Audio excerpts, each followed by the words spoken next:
الذين آمنوا وتطمئن قلوبهم بذكر الله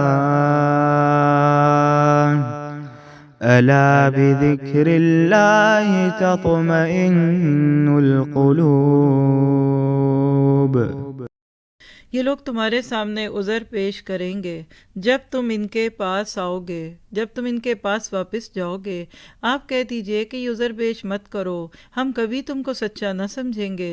اللہ تعالیٰ ہم کو تمہاری خبر دے چکا ہے، اور آئندہ بھی اللہ اور اس کا رسول تمہاری کارگزاری دیکھ لیں گے، پھر اسی کی طرف لوٹائے جاؤ گے جو پوشیدہ اور ظاہر سب کا جاننے والا ہے، پھر وہ تم کو بتا دے گا جو کچھ تم کرتے تھے۔ نیکی کا موقع جب زندگی میں آئے لبیک کہہ دیجیے، اللہ عذر دور کر دے گا۔